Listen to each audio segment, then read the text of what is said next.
السلام علیکم ورحمۃ اللہ وبرکاتہ۔ ناظرین کرام، آپ دیکھ رہے ہیں پیس ٹی وی اردو، اور پیس ٹی وی اردو پہ ہم آپ کے لیے لے کے آئے ہیں سیریز الحاد اور اسلام۔ بات چیت ہو رہی ہے الحاد کی تاریخ پر، اور آج کے ہمارے پروگرام کا عنوان ہے بنی اسرائیل کا الحاد۔ میں ہوں جعفر طیار، اور حسب دستور ہمارے ساتھ ہماری رہنمائی کے لیے موجود ہیں جناب پروفیسر ڈاکٹر محمد حماد لکھوی حافظہ اللہ۔ ڈاکٹر صاحب، بنی اسرائیل کا الحاد، سب سے پہلے ان کی الحاد کا ذرا تعارف فرما دیجیے۔ جی، بسم اللہ الرحمن الرحیم۔ دیکھیں، پہلے تو یہ دیکھنا چاہیے کہ بنی اسرائیل سے مراد کون لوگ ہیں، پھر ان کے الحاد کی کیا صورت تھی۔ تو بنی اسرائیل سے مراد حضرت یعقوب علیہ السلام کی اولاد ہے۔ اسرائیل یعقوب علیہ السلام کا لقب تھا، اور پھر ان کی اولاد جتنی ہوئی وہ بنی اسرائیل کہلاتی ہے۔ ویسے تو حضرت ابراہیم علیہ السلام کی ساری اولاد جو ہے وہ نبیوں کی اولاد ہے، یوں سمجھ لیجئے کہ وہ ایک انبیاء کے سلسلے ہیں، لیکن جو خاص طور پہ تاریخ میں بنی اسرائیل کے طور پر جو قوم معروف ہوئی وہ حضرت یعقوب علیہ السلام کی اولاد ہے۔ ان میں بہت سارے انبیاء آئے ہیں، اور بار بار آتے ہیں، سینکڑوں انبیاء آئے، اور اگرچہ قرآن نے اس کا ذکر نہیں کیا، قرآن نے تو صرف 25 انبیاء کے نام ذکر کیے ہیں، لیکن جو ہزاروں انبیاء آئے ہیں ان کا تذکرہ موجود نہیں ہے، لیکن قرآن یہ کہتا ہے کہ بار بار ان کے اندر انبیاء تشریف لاتے رہے۔ ان کے اندر بار بار انبیاء کا تشریف لانا اس بات کی علامت ہے کہ ان کے اندر کوئی بنیادی خرابی موجود تھی، اور نبی وہیں آتا ہے، اور نبی کو اسی معاشرے میں مبعوث کیا جاتا ہے جہاں پہ فکر یا عمل کی کوئی بنیادی کجی اور بنیادی ٹیڑھ موجود ہو جس کی اصلاح مقصود ہوتی ہے، تو اللہ کریم کسی نبی کو بھیجتے ہیں۔ تو یہ اصل میں یہ انبیاء کا ایک تسلسل کے ساتھ آنا، یہ اس بات کی علامت ہے کہ ان کا الحاد جو ہے وہ تاریخ میں ایک خاص قسم کا الحاد ہے، ٹھیک ہے۔ اور ایسی تاریخ میں کوئی اور مثال نہیں ملتی، کیونکہ اللہ کریم نے ان کے اوپر انعامات بے شمار کیے تھے، اور انعامات کے ساتھ ساتھ ان کی ہٹ دھرمیاں بھی اتنی تاریخی ہیں کہ اللہ تعالیٰ فرماتا ہے کہ انی فضلتکم علی العالمین، میں نے تمہیں جہانوں پر فضیلت عطا کی، اور ایسی فضیلت عطا کرنے کے بعد اللہ تعالیٰ نے بے شمار انعامات ان کے اوپر کیے۔ سورہ مائدہ کے اندر ان انعامات کو اللہ تعالیٰ نے گنوایا ہے کہ تمہارے اوپر یہ انعامات کیے گئے، اور پھر یہ بار بار اللہ کی نافرمانی کرتے رہے، اور پھر ان نافرمانیوں کے بعد اللہ تعالیٰ ان کی توبہ بھی قبول کرتا رہا، اور پھر اس دوران ان کے بہت سے ادوار گزرے ہیں، اور یہ کئی صدیوں کا سفر ہے۔ اس دوران یہ غلام بھی رہے ہیں، ایک عرصہ ان کا غلامی کا دور گزرا ہے، ایک عرصہ ان کا بادشاہتوں کا دور گزرا ہے۔ حضرت سلیمان علیہ السلام، حضرت داؤد علیہ السلام جو بنی اسرائیل کے انبیاء میں سے ہیں، جو بادشاہ تھے، تو یوں اگر آپ ان کی بنی اسرائیل کی تاریخ بھی ہم پڑھتے ہیں تو اس میں ایک کنگز پیریڈ، باقاعدہ ایک بادشاہتوں کا دور نظر آتا ہے، اور اللہ تعالیٰ نے قرآن میں بھی اس کا ذکر فرمایا، اذ جعلکم ملوکا، کہ ہم نے تمہیں بادشاہ بنایا۔ جو مختلف انعامات میں سے ایک انعام یہ بھی تھا کہ اللہ تعالیٰ نے بادشاہتیں بھی ان کو تاریخ کے اندر عطا کی، لیکن غلامی کی زندگی میں نے بہت ساری بسر کی، جیسے مثال فرعون مصر کے اندر جب یہ گئے، حضرت یوسف علیہ السلام کے دور میں یہ شفٹ ہوئے تھے فلسطین سے مصر، لیکن وہاں ایک لمبا عرصہ انہوں نے غلامی کا دور گزارا۔ یوں بہت سارا یعنی عروج و زوال انہوں نے ایک دیکھا ہے، اور ہر دور میں انہوں نے کسی نہ کسی نافرمانی کا ارتکاب کیا ہے، جس کی وجہ سے ہر موقع پر انبیاء ان کے اندر تشریف لاتے رہے تاکہ ان کے عقیدے اور عمل کی اصلاح ہو۔ ڈاکٹر صاحب، گویا کفران نعمت سبب بنا ان کے الحاد کے شکار ہونے کا۔ اچھا، آپ نے بات کی ہے غلامی کی، فکری الحاد یا فکری کجی کا غلامی کے ساتھ بھی کوئی تعلق ہے؟ جی بالکل، غلامی کے ساتھ تعلق ہے۔ اصل میں پہلے ہم بات کر چکے ہیں کہ الحاد اصل میں وہ ہوتا ہے کہ انسان کوئی فکری یا عملی طور پر ایسی ٹیڑھ پنے کا یا ایسی ڈیویشن کا یا ایسے انحراف کا شکار ہو جس کے پیچھے وہ دلیل بھی پیش کرے۔ تو جو غلام ہوتا ہے، غلام ایک عرصے تک جب وہ ایک خاص قسم کی کیفیت میں زندگی گزارتا ہے تو اس کی جو سوچ ہے، اس کا جو شعور ہے، اس کی جو آگہی ہے، اس کی غور و فکر کی صلاحیت ہے، وہ اس غلامی کی وجہ سے وہ بالکل وہ تو ڈیڈ ہو کے رہ جاتا ختم ہو جاتی ہے۔ اب وہ جب ختم ہوتی ہے تو اس کے لیے عمل کی ایک واحد دلیل رہتی ہے، وہ واحد دلیل جو عمل کے لیے رہ جاتی ہے وہ ہے اپنے آقا کا حکم، اپنے آقا کا حکم، جس کا وہ غلام ہے، جس کا وہ غلام ہے۔ ٹھیک اس کا حکم۔ اور یہ میں یہ سمجھتا ہوں کہ غلامی جو ہے یہ بدترین صورت ہے اور بدترین دلیل ہے کسی شخص کے انحراف کی۔ اس کی وجہ یہ ہے کہ انسان یعنی غلامی کی جب ہم بات کرتے ہیں تو یہ عبد سے، اور کسی شخص کو غلام بنا لینا، انسان کا غلام بن جائے، یہ اسلام کی روح کے خلاف ہے۔ یعنی وما خلقت الجن والانس الا لیعبدون، اللہ تعالیٰ فرماتا ہے کہ تمہیں تو میں نے پیدا کیا ہے اپنی غلامی کے اپنی لیے۔ غلامی کے لیے۔ اب انسان فطرتاً تو غلام ہے، لیکن یہ اگر اللہ کا غلام رہے گا تو اس کی ساری سوچوں کا مرکز و محور، اس کی امیدوں کا، اس کے خوف کا مرکز و محور اللہ کریم کی ذات ہوگی۔ اب جو ہی یہ اللہ کو چھوڑ کر کسی اور کا غلام ہوتا ہے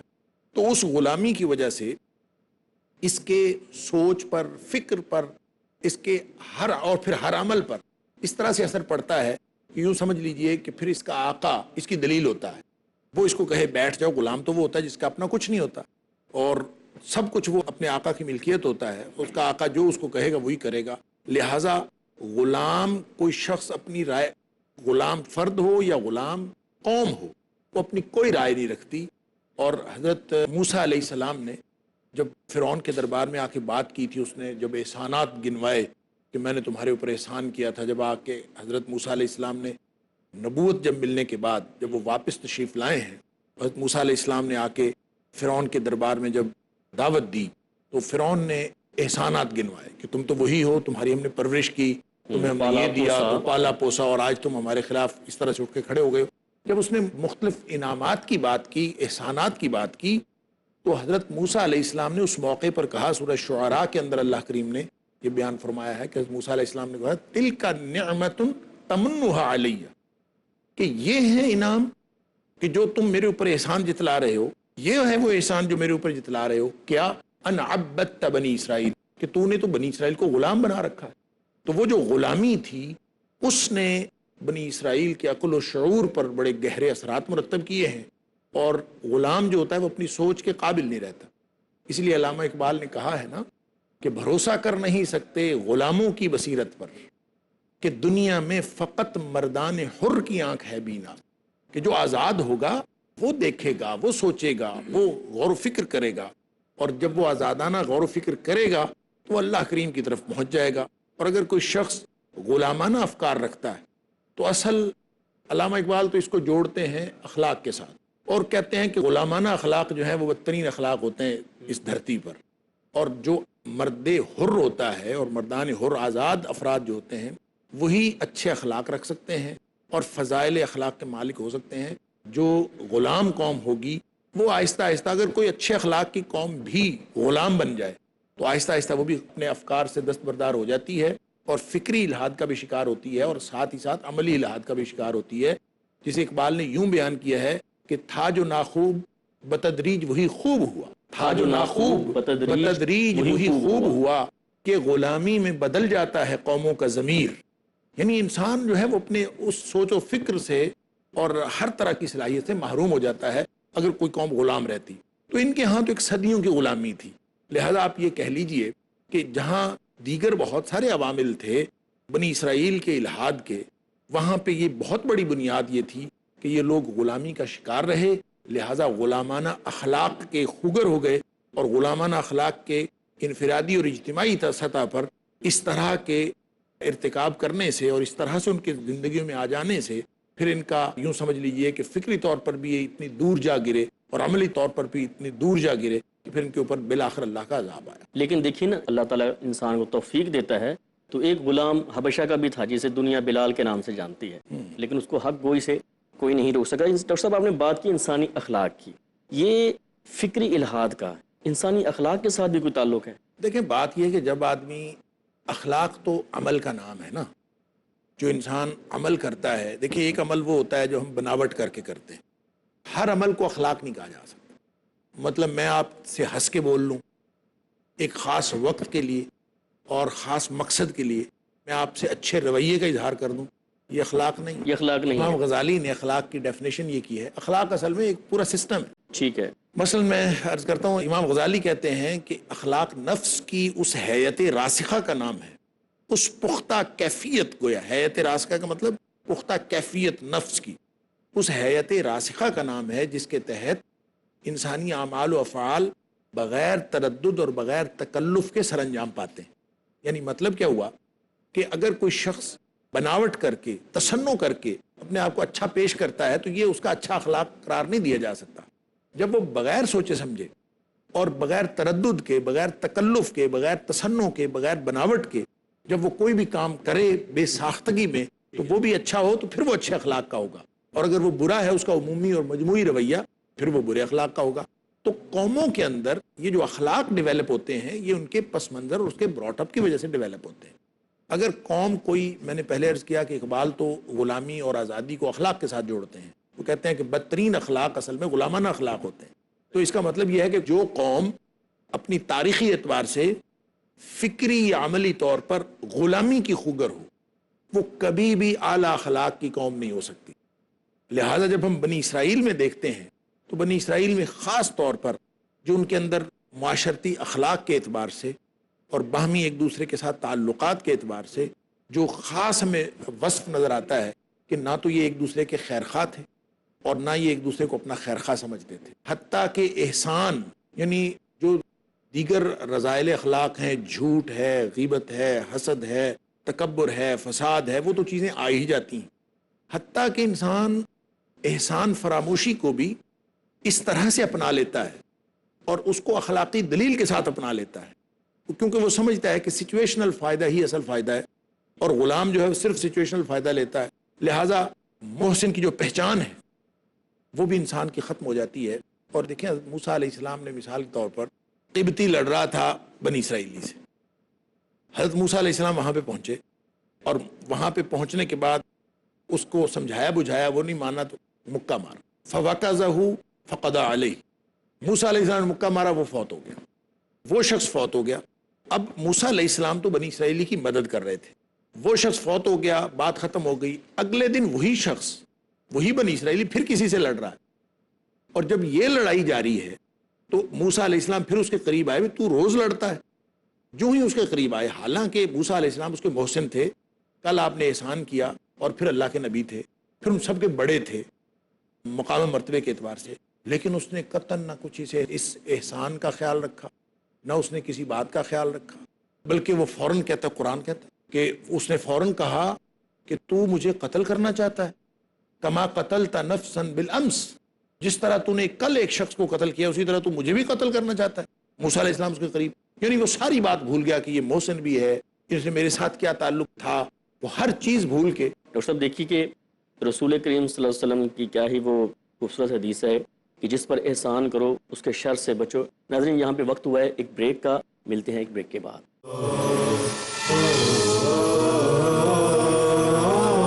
السلام علیکم ورحمۃ اللہ وبرکاتہ۔ ناظرین پروگرام میں ایک مرتبہ پھر خوش آمدید۔ بات ہو رہی تھی فکری الحاد کا انسانی اخلاق کے ساتھ کوئی تعلق، اور اس کی ایک مثال پیش کر رہے تھے ڈاکٹر صاحب جناب موسیٰ علیہ السلام کا ایک واقعہ۔ جی ڈاکٹر صاحب کنٹینیو کیجیے پلیز۔ دیکھیں بات اصل میں ہم یہ کر رہے تھے بریک سے پہلے کہ اخلاق کا جو تعلق ہے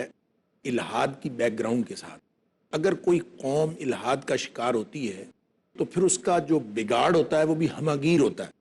اور اخلاقی طور پر وہ لوگ اتنی گراوٹ کا شکار ہو جاتے ہیں۔ اور اس کی ایک مثال میں عرض کر رہا تھا کہ موسیٰ علیہ السلام نے اس شخص کی مدد کی، اور مدد کرنے کے باوجود ایک شخص قتل ہو گیا اس کی مدد میں، لیکن اگلے ہی دن وہ شخص نہ صرف بھول گیا سارے احسانات بلکہ حضرت موسیٰ علیہ السلام کے مقام کو بھی بھول گیا اور ہر چیز بھول گیا۔ اور قرآن کہتا ہے کہ اس نے فوراً جو ہے نا موسیٰ علیہ السلام کو کہہ دیا کہ آپ مجھے قتل کرنا چاہتے ہیں، اتريد ان تقتلنی، آپ مجھے قتل کرنا چاہتے ہیں، کما قتلت نفسا بالامس، جیسے آپ نے کل ایک شخص کو قتل کیا۔ اور پھر ساتھ کہہ دیا کہ آپ جو ہے نا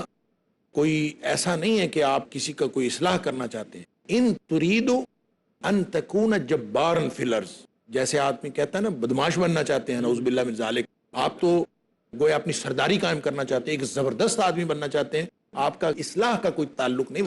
کوئی ارادہ نہیں ہے، ان تكون من المصلحین، آپ مصلح نہیں ہیں بلکہ آپ تو ایک زبردست آدمی کے طور پر زمین میں اپنا غلبہ قائم کرنا چاہتے ہیں۔ یعنی موسیٰ علیہ السلام کو جو اللہ کے نبی ہیں وہ اس طرح سے ہر طرح کا احسان بھولنا الگ بات، اور ان کے سامنے آ گیا اور ان کے کردار پر ہی اس نے تانہ زنی شروع کر دی۔ تو آپ یوں کہہ لیجئے کہ جو قوم الحاد کا شکار ہوتی ہے تو پھر اس کا جو ہمہ گیر جو زوال ہے وہ اس کے اخلاقی حدود کو بھی پامال کر دیتا ہے۔ ٹھیک ہے ڈاکٹر صاحب، بنی اسرائیل کے الحاد کے مظاہر کیا تھے؟ دیکھیں یہ بھی جو باتیں ہم کر رہے ہیں یہ بھی یقیناً ان کے مظاہر ہی تھے کہ وہ لوگ جو ہیں اخلاقی گراوٹ کا شکار ہو گئے تھے، غلامی کے ایک اثرات ان کے اوپر ایک لمبے عرصے تک چلے، اور پھر وہ بہت یوں کہہ لیجئے نیرو مائنڈڈ، جو غلام ہوتا ہے وہ نیرو مائنڈڈ ہو جاتا ہے، وہ کسی چیز کو جو ہے وہ وسیع تناظر میں دیکھنے سے عاری ہوتا ہے اور بس اتنی سی چیز دیکھتا ہے اور اس کے لیے دلیلیں پکڑتا ہے۔ اور مثال کے طور پر بچھڑے کی پوجا ہم دیکھتے ہیں کہ یہ قوم بچھڑے کی پوجا کرتی تھی۔ اب بچھڑے کی پوجا اگرچہ اس معاشرے کے اندر، فرعون کے معاشرے کے اندر یا مصر کے معاشرے کے اندر، اس فرعونی معاشرے کے اندر بچھڑے کی پوجا یا جانوروں کی پوجا موجود تھی، لیکن صرف اتنی بات نہیں تھی۔ وہ سمجھتے تھے کہ یہ اس طرح کا خدا، سامنے نظر آنے والا خدا، مادی خدا، اور جو سامنے نظر آ رہا خدا ہوگا، شاید یہ ہمارے زیادہ کام سنوار سکتا ہے۔ اور اس سے، اس فکری الہاد کی بنیاد پر انہوں نے بچھڑے کا مطالبہ کیا تھا۔ وہ تو اس طرح سے کہ انہوں نے تو حضرت موسیٰ علیہ السلام سے مطالبہ کر دیا تھا، قالوا یا موسیٰ اجعل لنا الہا، اے موسیٰ ہمارے لیے بھی ایک الہ بنا دو، ایک خدا بنا دو، کما لہم آلہہ، جیسے اس قوم کے پاس اپنے اپنے خدا ہیں، ہر شخص نے گھر میں خدا رکھا ہے، کیا ضرورت ہے کسی ایسے خدا پر ایمان رکھا جائے جو آسمانوں میں نہیں آتا، نظر ہی نہیں آتا، جس کو کیسے بلانا ہے، کیسے پکارنا ہے، یا وہ یہ سمجھتے خدا کو بنایا انسان جاتا کے ہے، حواس کے ادراک میں نہیں آ سکتا۔ تو ایسے خدا کی بجائے ایک نظر آنے والا خدا ہونا چاہیے۔ اندازہ فرمائیے ان کی دیدہ دلیری کہ وہ موسیٰ علیہ السلام سے مطالبہ کر رہے ہیں اللہ کہ آپ ہمیں، جو اللہ کے نبی ہیں، جو شرک و الحاد کا خاتمہ کرنے کے لیے صاحب تشریف کتاب لائے ہیں، اور ان سے مطالبہ کر رہے ہیں کہ جناب آپ ہمارے لیے جو ہے خدا بنا دیں۔ تو یہ ایک بنیادی مظہر جو تھا ان کے پاس یہ بھی تھا کہ وہ جو جس چیز کی بھی پوجا کرتے تھے، یہ اصل میں ان کے تصور خدا کا ابہام تھا، تصور الہ کا ابہام تھا۔ ان کا خیال تھا جانور بھی الہ ہو سکتا ہے۔ اچھا، جب ہم مزید آگے چلتے ہیں تو جو انبیاء کی مخالفت ہوتی ہے اور ساری اقوام کرتی رہی، اس میں ان کی جو مخالفت انبیاء ہے بنی اسرائیل کی، وہ ایک خاص طرز کی ہے۔ اس کو اللہ کریم نے مختلف جگہوں پہ بیان فرمایا، سورۃ المائدہ کے اندر بھی، اور اللہ کریم نے سورۃ البقرہ کے اندر بھی، اور مختلف جگہوں پہ ان کی مخالفت کا ذکر کیا ہے۔ جی، ایک تو نبیوں کی مخالفت ہے، ان کی تکذیب کی، ان کو جھٹلایا۔ اللہ تعالیٰ فرماتا ہے کہ وَفَرِيقًا كَذَّبْتُمْ، کسی کو تو تم نے بالکل جھٹلا دیا، ایک گروہ کو تم نے جھٹلا دیا۔ اچھا، تکذیب کرنا، آپ غلط کہتے ہیں، ہم آپ کی بات نہیں مانتے، ہم آپ کی بات کا انکار کرتے ہیں، یہ ایک تاریخی رویہ ہے۔ ہر نبی کے جو امتی تھے ان کا پہلا جو عام طور پہ تاثر یہی ہوتا ہے، اور اس میں خاص طور پر وہ لوگ جو زمین میں تمکنت رکھتے ہیں، جو زمین میں غلبہ رکھتے ہیں، سردار قسم کے، عمرا قسم کے لوگ ہوتے ہیں، وہ انبیاء کی بات شروع میں خاص طور پر نہیں مانتے، اور ان کے لیے ماننی بڑی مشکل ہوتی ہے، کیونکہ ان کی سرداری کے اوپر ضرب پڑتی ہے، اس لیے وہ عام طور پر اس کو قبول کرنے، ہاں جی، تو اس لیے جو ہے انہوں نے تو مخالفت کرنی ہوتی ہے، تو انکار تو کیا۔